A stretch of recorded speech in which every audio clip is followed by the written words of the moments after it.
আজ থেকে ৪৫ বছর পূর্বে শহীদ রাষ্ট্রপতি জিয়াউর রহমান সেই সময়ে সেই প্রেক্ষাপটে অনুভব করেছিলেন বাংলাদেশ জাতীয়তাবাদী ওলামা দলটা প্রয়োজন। কথাটা ঠিক না?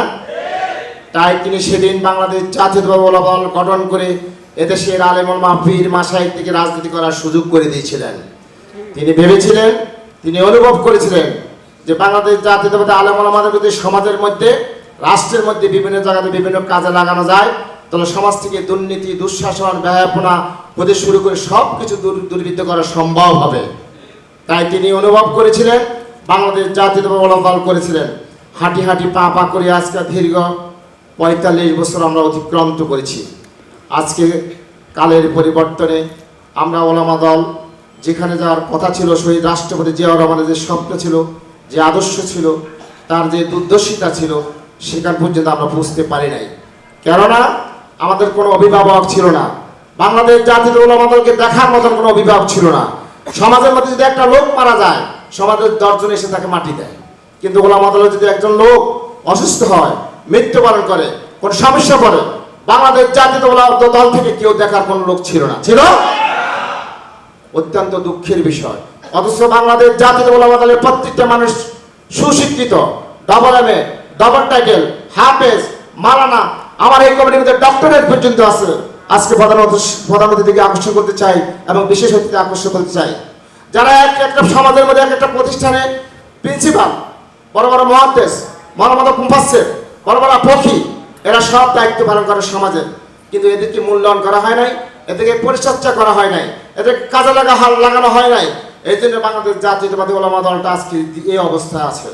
আমি আশা করি আপনাদেরকে প্রতিশ্রুতি দিচ্ছি, যদি আপনারা আমার আজকের অনুষ্ঠানের প্রধান আকর্ষণ শহীদুদ্দিন চেতিয়ানি, জনাবউদ্দিন ফারুক ভাই, আমাদের জামাল ভাই, ডেনি ভাই সহ যদি বাংলাদেশ জাতীয়তাবাদী ওলামা দলকে আপনি পরিচর্যা করেন, আমি আপনাদেরকে শিওর এবং স্বীকৃতি দিচ্ছি, আগামী দিন দেখবেন বাংলাদেশ ওলামা দল লক্ষ লক্ষ আলেম ওলামা দল আপনাদের দলের মধ্যে চলে আসবে। শুধু তাই নয়, বাংলাদেশ জাতীয়তাবাদী ওলামা দল তাদের কোনো অভিভাবক ছিল না। একজন অভিভাবক আমরা পেয়েছি এবং ডেনি ভাইকে আমরা পেয়েছি। তারা যদি আমাদের সুখে দুঃখে আমাদের পাশে থাকে, আমাদের সুবিধা অসুবিধা আমাদের পাশে থাকে, তাহলে বাংলাদেশ জাতীয়তাবাদী ওলামা দল আমরা প্রত্যেকেই মাঠে, ময়দানে, মসজিদে, মাদ্রাসা, ঈদগাহ, কবরস্থান, শিক্ষা প্রতিষ্ঠানে প্রত্যেকে ঝাঁপিয়ে পড়ব বাংলাদেশ জাতীয়তাবাদী দলকে শক্তিশালী করার জন্য। বাংলাদেশ জাতীয় ওলামা দলের যা কিছু করা দরকার আমরা সব কিছু করবো ইনশাআল্লাহ।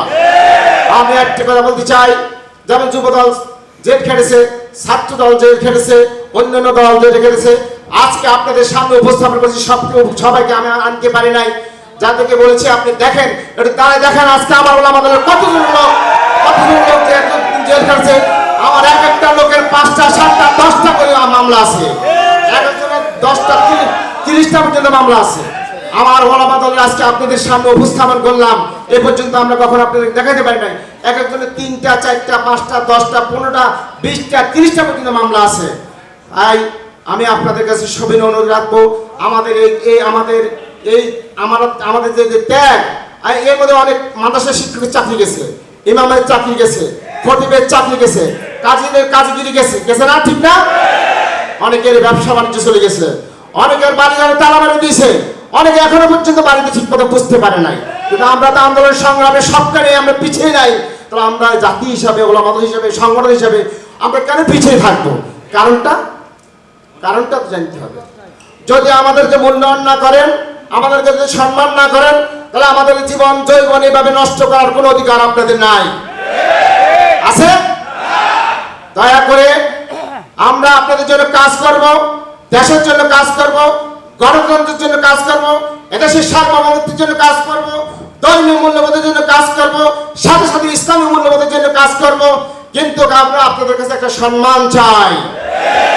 আমরা চাই আগামী নির্বাচনে আমার যদি তাদের যোগ্যতা থাকে, তাদেরকে বিভিন্ন জায়গাতে এমপি নমিনেশন দিবেন, তাদেরকে চেয়ারম্যান নির্বাচনের জন্য সুযোগ করে দিবেন, তাদেরকে উপজেলা নির্বাচনের সুযোগ করে দিবেন, তাদেরকে ইউনিয়ন কাউন্সিল নির্বাচনের সুযোগ করে দিবেন।